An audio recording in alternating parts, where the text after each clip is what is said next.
la importancia de la Navidad. Yo sé, hermanos, de que la Navidad ha creado mucha controversia a lo largo de la historia. Algunos que creen en la Navidad, otros que no creen en la Navidad, unos que la celebran, otros que critican a los que la celebramos. En fin, hay todo un dilema acerca de la Navidad. Antes de comenzar este sermón, yo quisiera decirles de que nosotros no celebramos el 25 de diciembre ni el 24 de diciembre. Nosotros celebramos el nacimiento de Jesús. Esas son fechas que, sea por un orden mercantil o por lo que sea que se hayan inventado, la realidad es que no sabemos cuándo el Señor nació. No tenemos una fecha. Yo creo que Dios ya lo hizo a propósito, no darnos una fecha exacta del nacimiento de Jesús. Pero tampoco es necesario entrar en polémica por eso, ¿verdad? Porque no se celebra la fecha, se celebra el Salvador. De hecho, la Navidad significa nacimiento, es lo que significa Navidad. Entonces, hoy, este domingo y el próximo domingo vamos a estar hablando acerca de eso. Hoy vamos a ver lo importante que es la Navidad. El próximo domingo vamos a ver la historia que hay detrás de la Navidad. Para que tengamos claro que si usted pone árbol, si usted celebra la Navidad, pecado no es, pero tampoco es necesario hacerlo si no quiere hacerlo. Entonces hay que discernir lo que verdaderamente adoramos nosotros. Nosotros no adoramos la Navidad, nosotros adoramos a Cristo, que es el que nació en el pesebre, ¿verdad? ¿Estamos de acuerdo con eso?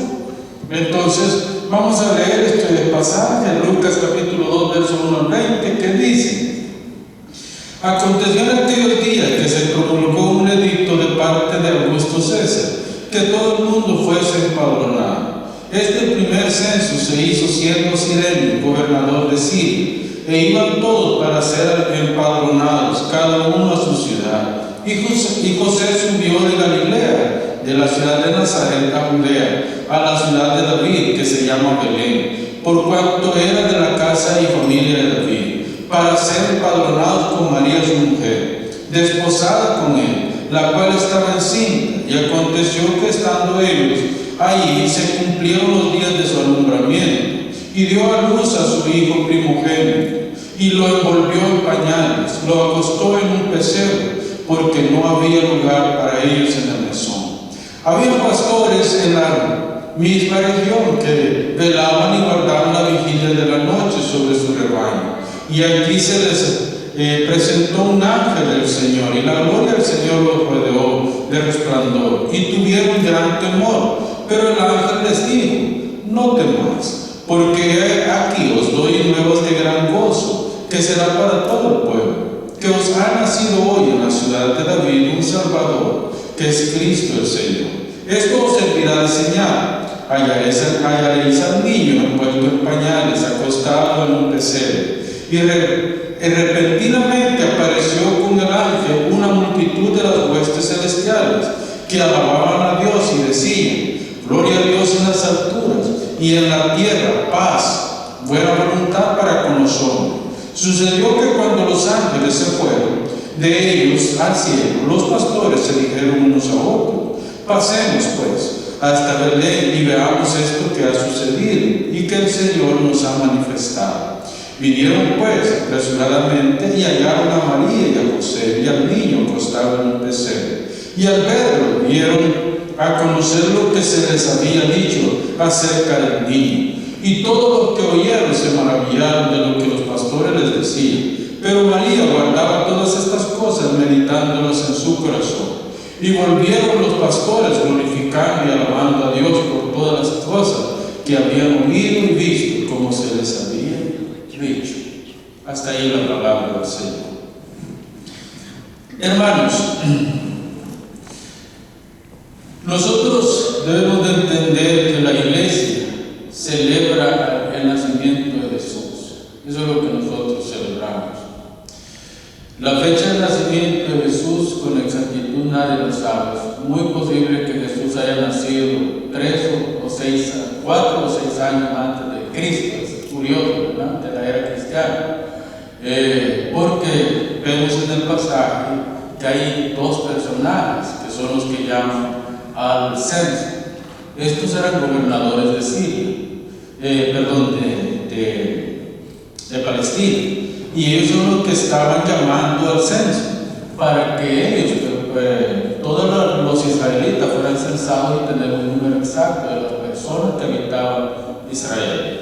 Entonces, José, como era de Belén de Judea, porque los hijos de David, toda la descendencia de David se posesionó en la ciudad de Belén.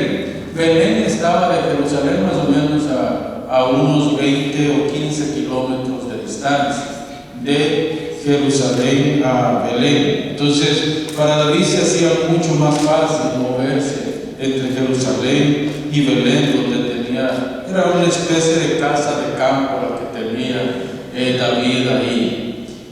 Tanto María como José eran descendientes de David. Los dos eran descendientes, porque la profecía decía que el Cristo, el Hijo de Dios, era hijo de David. Así estaba profetizado no solamente por Isaías, sino también por Jeremías, que fueron los profetas que más o menos dijeron de dónde era. Y Zacarías, que dice prácticamente, efrateos se les llamaban los descendientes de David, a los que prácticamente habían nacido en Belén de Judea. Entonces, hermanos, pensemos un rato en la Navidad.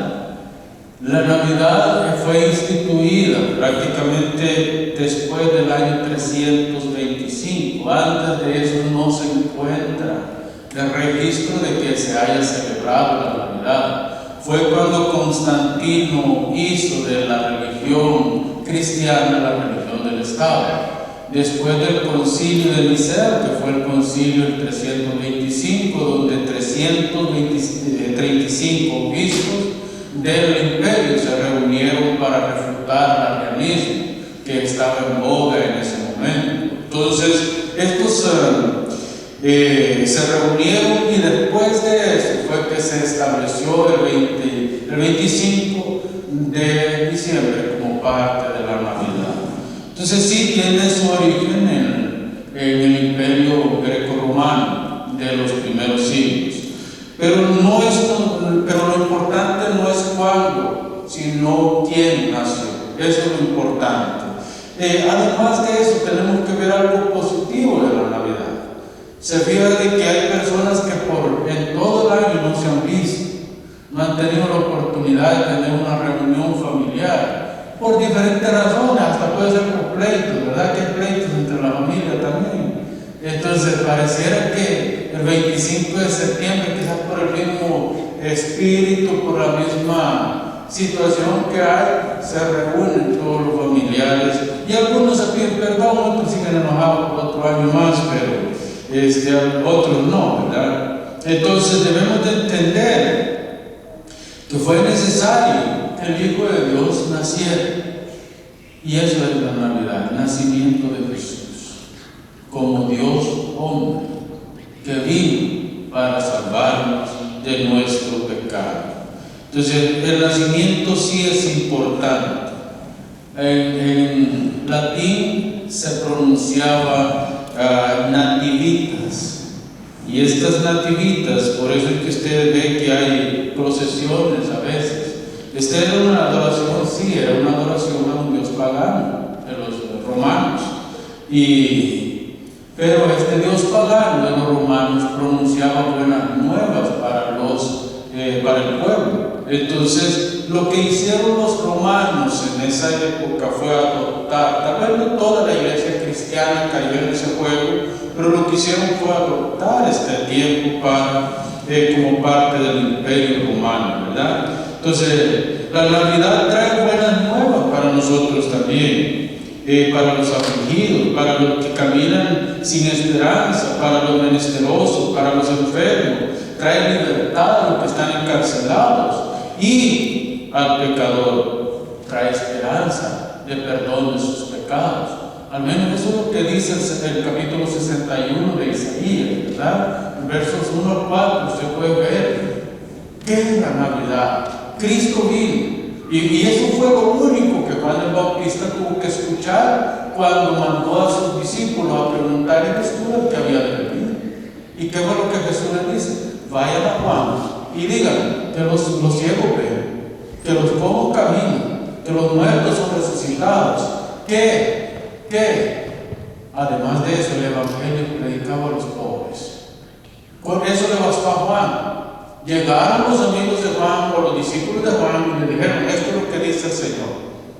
Y él dijo: me basta, de la hora de mi muerte llegaron, voy a morir, y qué bueno que yo sé que este es el Salvador del mundo. Entonces, hermanos, eso es lo que el Señor vino a hacer.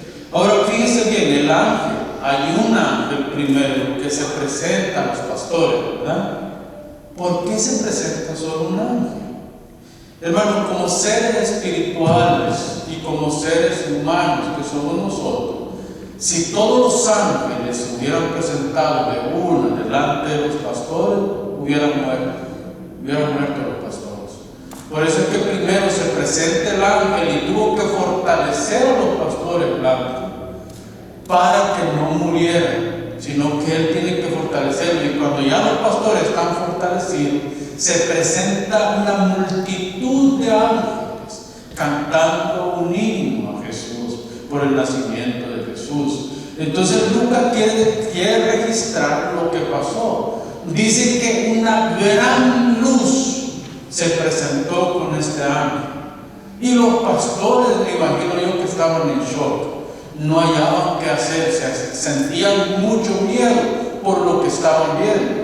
Y en ese momento dice que el ángel los llamó a la fortaleza y les fortaleció.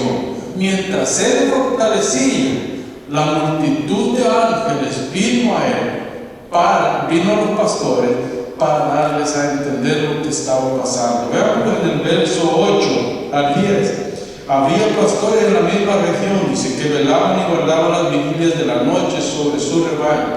Los pastores se reunían en un solo lugar y eran en cuevas, sobre todo para guardarse del frío de la noche o el calor del día, pero sobre todo el frío de la noche. El viento era matador en Palestina en este tiempo. Entonces dice que se reunían en un solo lugar y hacían turnos para no desvelarse todos, hacían turnos o tomaban turnos para poder hacer eso. Parece que era temprano, no era muy noche, porque estaban todos los pastores juntos en ese momento. Y fue en ese contexto que prácticamente el ángel se aparece con buenas noticias. Veamos el verso 9. Y aquí se les presentó un ángel del Señor y la gloria del Señor los rodeó de resplandor y tuvieron gran temor. Me quiero detener un poco en el verso 9. Ustedes ven que las pinturas y las cosas que hacen hoy los pintores, bueno, desde la Edad Media hacían pinturas acerca de los ángeles. Y ven y presentan a los ángeles con una gran luz que los rodea. Pero esa es ¿cómo lo pudiéramos llamar? Una degeneración de la visión que están teniendo los pastores aquí. ¿Por qué? Porque no dice que los ángeles traían un gran resplandor, sino que dice que un resplandor ¿de quién? Vean el verso de nuevo. Dice, y la gloria del Señor los rodeó de resplandor. Entonces era la gloria de Dios la que los rodeó. Los ángeles no tienen esa gloria. Es la gloria de Dios la que descendió con los ángeles y rodeó a los pastores. Entonces era el mismo Dios fortaleciendo. Luego dice, y tuvieron gran temor. Lucas demuestra que se sintieron amedrentados, se sintieron afligidos, se sintieron preocupados y me imagino yo que hasta debilitados por lo que estaban presenciando. Pensemos un momento en nosotros. ¿Qué pasaría si nosotros vemos a un ser espiritual con nuestros ojos naturales? ¿Qué pasaría? Yo creo que, yo no sé usted, pero yo creo que me moriría de susto ver a un ser espiritual que se presenta delante mío, ¿verdad? Entonces debemos de entender la reacción de los pastores. Si vemos en el Antiguo Testamento, tenemos a José, tenemos a Daniel, que Daniel pasó enfermo una semana después de haber tenido el encuentro con un ángel en las riberas del río, enfermo. Y esto que el ángel lo tocó y era el ángel de Jehová el que lo toca y le da fuerza para que se pueda incorporar y darle la profecía que le estaba dando. Luego vemos también a Juan en el Nuevo Testamento, que lo mismo le sucede en la isla de Pablo. Y así nos debemos de ponernos en los zapatos de ellos. Los pastores estaban asustados, pero asustadísimos de ver esa visión que estaban recibiendo en ese momento. Y ahí podemos ver también el cuidado de Dios. Dios está protegiéndolos a ellos. La pregunta es, ¿por qué se le parece a los pastores? Bueno, pues el trabajo pastoral del antiguo Israel está representando el trabajo pastoral de estos tiempos. O sea, de todo el tiempo de la iglesia, de toda la era de la iglesia. Los pastores son los que cuidan el rebaño del Señor, simbolizado en las ovejas que cuidaban los pastores. Pero ¿qué hacía un pastor en ese entonces? Ese pastor prácticamente, si un oso, si un lobo, si un león, fuera lo que fuera el animal que venía para comerse a su rebaño, ese pastor entregaba su vida por el rebaño y peleaba con el animal feroz que venía. Ahora, todo eso era un tipo de lo que vendría a ser el ministerio pastoral en la era cristiana. Hoy, ¿qué es lo que tenemos que hacer nosotros los pastores? Pues tenemos, además de anunciar las buenas nuevas en Cristo Jesús, nuestra responsabilidad es proteger a la iglesia de los lobos, proteger a la iglesia de aquellos que andan predicando un falso evangelio, de aquellos que andan llevando un evangelio adulterado. Nuestro trabajo como pastores es enseñar la verdad para que tengan armas los hermanos para pelear contra el enemigo, pero sobre todo para pelear contra los falsos maestros. Entonces ese trabajo, por eso es que nosotros podemos ver que los ángeles se les presentan a los pastores. No fueron a los políticos de la época, no fueron a los religiosos de la época. Recuérdense que los religiosos de la época eran doctores de la ley, eran gente súper capacitada. Sin embargo, fueron a los pastores, que era gente humilde y muchas veces detestado por el mismo pueblo, por el trabajo que ellos hacían. Un trabajo sin importancia, según muchos de los de la región.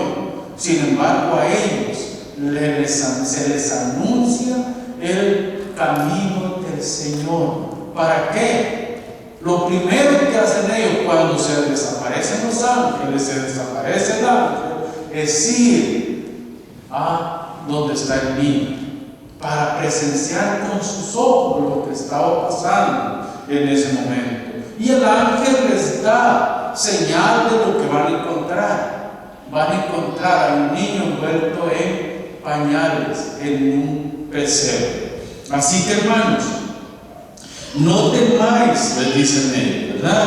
Veamos el verso 10. Pero el ángel les dijo: no temáis, porque aquí os doy nuevas de gran gozo. Nuevas de gran gozo. Ahora, ¿qué es la gran comisión? La gran comisión que el Señor nos da también dice que son nuevas de gran gozo. Nosotros, y eso ya va para todos los cristianos, todos los hermanos, desde los niños hasta la persona de más edad de la iglesia, tienen una responsabilidad, y es llevar las nuevas de gran gozo a las personas, llevar el evangelio de salvación. Entonces él dice: aquí os doy nuevas de gran gozo, porque he aquí doy nuevas de gran gozo, que será para todo el pueblo. Fíjense bien, ¿quiénes son los responsables por anunciar esas nuevas de gran gozo? Las nuevas de gran gozo, que son responsabilidad de los pastores, anunciar al pueblo. Pero estas son las nuevas de gran gozo, verso 11: que os ha nacido hoy en la ciudad de David un Salvador, que es Cristo el Señor.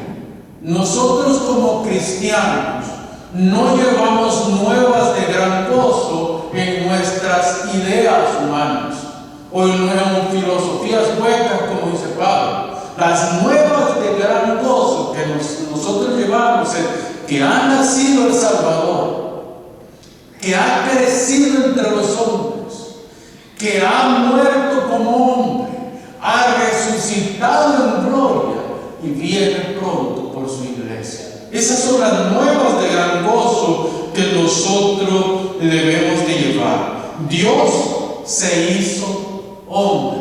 Esas son las nuevas de gran gozo que tenemos que presentar.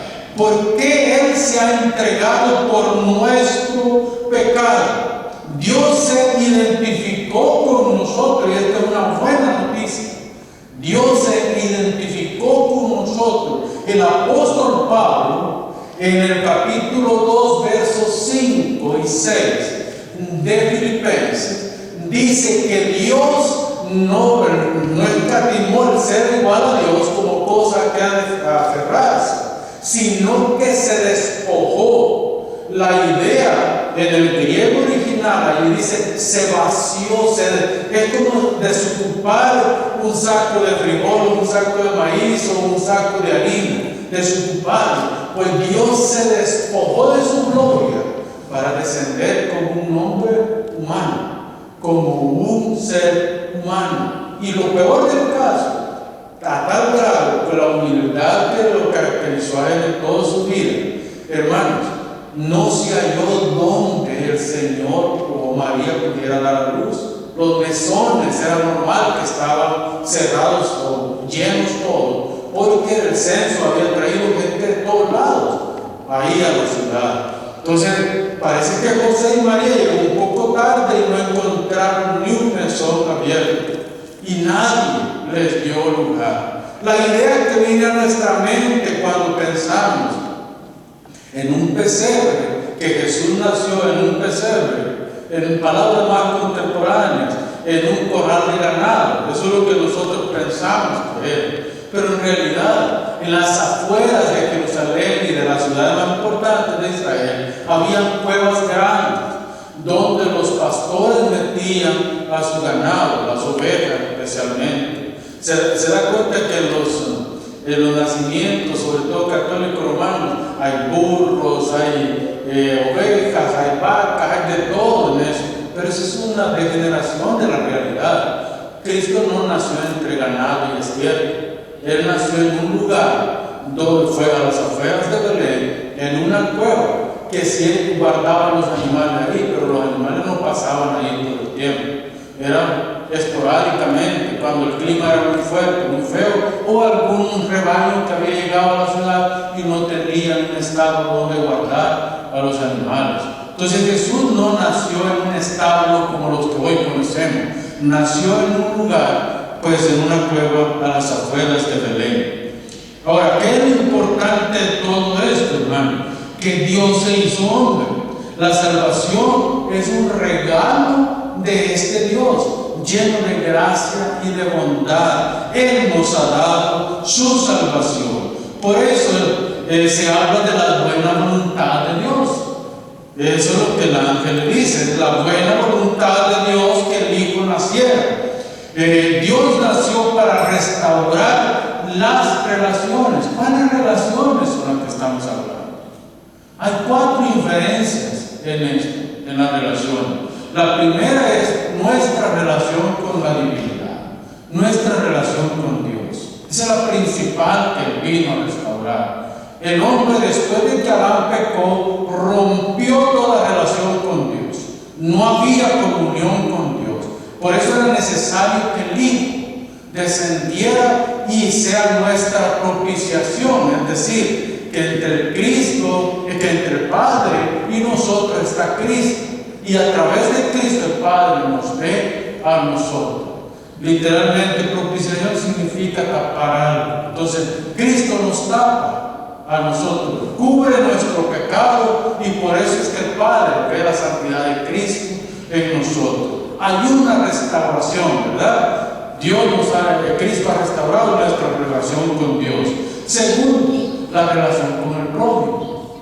La ley se resume en esto: amar a Dios con todo nuestro ser y al prójimo como a nosotros mismos. Pero esto ninguno de Israel lo pudo hacer, porque la ley nadie puede cumplir la perfección. Ninguno de nosotros puede cumplir la ley, ninguno. Por eso era necesario que el Hijo se hiciera hombre y naciera como hombre, viviera como hombre, muriera como hombre, resucitara en gloria.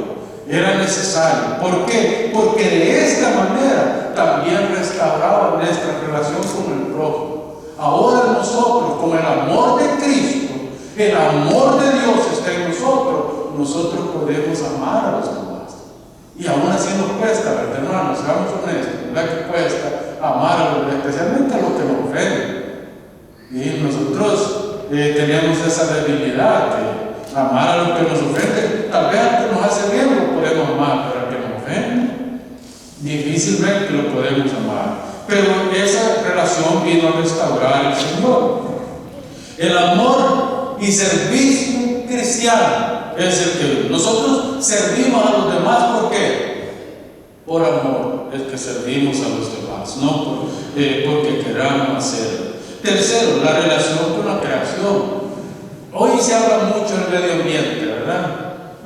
Hasta un taxa hay hoy, medio ambiente acá en Canadá, un impuesto que nos impuso el primer ministro para cuidar el medio ambiente, ¿verdad? Se habla mucho del medio ambiente, especialmente en las comunidades progresivas, ¿verdad? Pero en realidad, hermanos, ¿cuidamos el medio ambiente nosotros?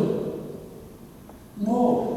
Los que promueven cuidar el medio ambiente son los que más lo destruyen. ¿Se imagina usted la mansión de Trudeau? ¿Cuántos millones de dólares no gastará al año solo en electricidad? O de los parlamentarios, los carros que tienen, todos son V8, ¿cuántos gases están quemando a diario? Entonces es una doble moral la que vive la gente, ¿sí? Pero sí, nosotros como mayordomos de la creación debemos de cuidar de él. Y Dios vino a restaurar esa relación con la creación y la relación con nosotros mismos.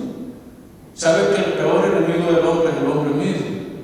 Nosotros somos el peor enemigo de nosotros mismos. Entonces todo eso dificulta, pero Cristo vino a restaurar todas estas cosas. En esta gracia podemos decir con certeza que Dios nos ha visitado para restaurar nuestra relación consigo mismo, con nosotros mismos, con la creación y con el prójimo. Así que debemos de hacerlo, hermano. Es un gran acontecimiento. Mire bien, a los pastores se les da la gran nueva: os ha nacido hoy en la ciudad de Belén un Salvador, que es Cristo el Señor. Esta es la primera buena nueva, es esta: os ha nacido hoy un Salvador. Porque nosotros no podíamos salvarnos a nosotros mismos, era necesario un Salvador. Y esa es la razón de la Navidad. Si no hay Navidad, no hay nacimiento. Y si no hay nacimiento, no hay Redentor. Y si no hay Redentor, estamos muertos en nuestros delitos y pecados, alejados de la ciudadanía del cielo y hundidos en nuestra depravación. Entonces era necesario el Salvador. Segundo, buena nueva. La segunda buena nueva son los nombres de Cristo. Fíjense bien, los nombres de Cristo, los principales que encontramos, especialmente en Mateo, son Jesús y Emmanuel. Jesús significa salvación o salvador, eso es lo que significa el nombre Jesús. También tenemos el nombre Christus, que significa también Cristo, el ungido, el que vino para ser nuestro Salvador. El otro nombre que encontramos es Curios, que también es Señor. Jesús es nuestro Señor, además de ser nuestro Salvador, es nuestro Señor en esta vida y en la venidera. Pero hay otro nombre, Emmanuel, que significa Dios con nosotros. Un nombre súper importante. ¿Por qué? Porque mientras Jesús estuvo en esta tierra, era Dios desde el cielo con nosotros. Pero después que Cristo se fue al cielo, el Padre y el Hijo nos enviaron al Espíritu Santo, al Consolador, para que esté con nosotros, dice Mateo capítulo 28, verso 20, todos los días hasta el fin del mundo.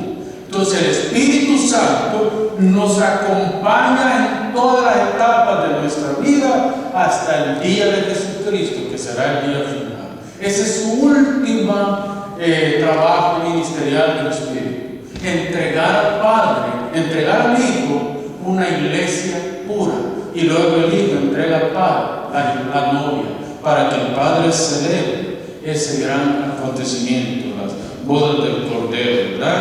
Entonces, si nosotros hablamos del Cristo, hablamos del Señor. Y si hablamos del Señor, hablamos del Mesías que habría de venir. Este es el único lugar donde el Cristo y el Mesías, o Señor, se mencionan en las Escrituras así explícitamente en forma de oración. No hay otro lugar en la Biblia donde se juntan la palabra Cristo y la palabra Señor al mismo tiempo. Así que, hermanos, otro acontecimiento muy importante es el nacimiento virginal. Y anoche estuvimos hablando un poquito acerca de eso, un nacimiento virginal donde María fue investida, fue envuelta, fue arropada por el Espíritu Santo. Y el niño que nació, pues era obra del Espíritu Santo. No hubo relaciones naturales para que ese niño naciera. Entonces, su parte humana la recibió de María. Y, por supuesto, ¿verdad?, era Dios con nosotros. Entonces, el Espíritu Santo fue el que vino sobre María. Ahora vemos la adoración. Hay una adoración, una triple adoración aquí. Tenemos la adoración del ángel, tenemos la adoración de los ángeles y luego tenemos la adoración de los pastores. Todo está conectado en un solo evento, en un solo hecho: rendirle gloria al niño que había nacido. Era Dios con nosotros, hermanos. Vean los versos 11 y 12 del pasaje que estamos leyendo. Entonces, que os ha nacido hoy en la ciudad de David un Salvador, que es Cristo el Señor. Esto os será mirad de señal: hallaréis al niño envuelto en pañales, acostado en un pesebre. Y el verso 13: y repentinamente apareció con el ángel una multitud de la hueste celestial que alababan a Dios y decían, fíjense bien, este es el himno que cantan los ángeles: gloria a Dios en las alturas, y en la tierra paz y buena voluntad para con los hombres. Quiero detenerme un momento. La paz y la buena voluntad solamente pueden venir de Dios. Una persona que no tiene a Cristo en el corazón no tiene ni buena voluntad ni tiene paz en su corazón. La paz y la buena voluntad vienen de Cristo, porque Cristo mora en nosotros. Y conforme nosotros nos vamos adentrando en la fe, en el Evangelio, esa paz se va volviendo más fuerte, más fuerte, más fuerte, a tal grado que llegamos al punto de lo que dice Pablo en Filipenses 4:7, que la paz de Dios sobrepasa todo entendimiento humano. Nosotros no podemos comprender, en nuestra humanidad no podemos comprender la paz del Señor. Si nosotros somos un hombre natural, no podemos comprender la paz de Dios. La paz de Dios y la buena voluntad de Dios solamente se reciben el día que recibimos a Cristo en nuestro corazón. No hay otra manera, no hay otra forma, no hay otro método para que el Padre nos dé su paz y su bendición, sino teniendo al Señor en nuestros corazones. Por eso dice: gloria a Dios en las alturas, es decir, en el tercer cielo, en el trono de Dios. Gloria sea dada al Padre que está sentado en el cielo. ¿Por qué? Porque hay una razón. Y en la tierra paz y buena voluntad para con los hombres, porque los hombres son los que han sido beneficiados Los hijos de Dios, los que Dios ha escogido para salvación, han sido beneficiados por la obra del Calvario, iniciada en el nacimiento de nuestro Señor Jesucristo. Entonces, hermanos, este acto de adoración se parece mucho a la visión de Isaías en el capítulo 6, lo que les decía antes: Santo, Santo, Santo sea el Señor Dios Todopoderoso, toda la tierra está llena de su gloria. Ese era el canto de los querubines que estaban en el trono de Dios adorando. Y a este canto, en el nacimiento de Jesús, se le unen los serafines, los ángeles, los querubines y todas las huestes celestiales se unen en este canto. Los ángeles que descendieron donde estaban los pastores inician el canto, pero en el cielo, en ese momento, estaba una adoración sublime delante del trono de Dios, donde todos glorificaban a Dios por el hecho de que Dios les había visitado a los hombres. Y hermanos, para ir terminando, fíjense bien en esto. Nosotros tenemos una gran bendición. Nosotros, los hijos de Dios, tenemos una gran bendición. Que Dios por nosotros descendió del cielo. Este beneficio, esta gracia, esta bondad no la tiene ningún ser espiritual, ni los ángeles que están en el cielo, ni los demonios que cayeron del cielo. Tienen esta gracia, porque ninguno de los espíritus que cayeron van a ser restaurados. Ninguno de ellos va a ser restaurado. Los únicos que vamos a ser restaurados somos nosotros, los hijos de Dios. Esa es la gran bendición que tenemos en el nacimiento de Jesús, porque en Él ahora nosotros tenemos entrada al Padre desde la tierra hasta su trono, ¿verdad? Para terminar con esto, nosotros podemos ver a los ángeles adorando al niño,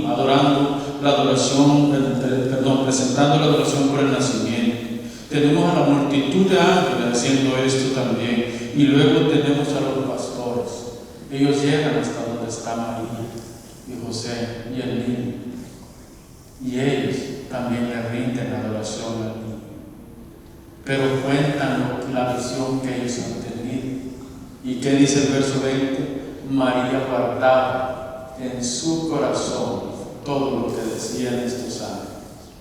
¿Esto qué significa, hermanos? Que nosotros tenemos una gran responsabilidad. Guardemos la palabra del Señor en nuestros corazones. Así como María guardaba la palabra en su corazón, nosotros tenemos un llamado a guardar esa palabra. ¿Por qué? Porque nosotros también somos hijos de Dios. Termino con estas frases o con esta párrafo. Primero, este es el Evangelio, hermano. Creemos que Dios vino al mundo, nació de mujer y según la ley, pero sin pecado. Este es el Evangelio. Las preguntas son claras y no son simples preguntas retóricas, sino que son preguntas que deben de hacerse a ustedes, cada uno de nosotros. ¿Creemos en Cristo como Salvador? ¿Entendemos lo que Dios ha hecho para nuestra salvación? Jesús no fue un fanático ni un revolucionario. Jesús es, porque es un tiempo continuo presente.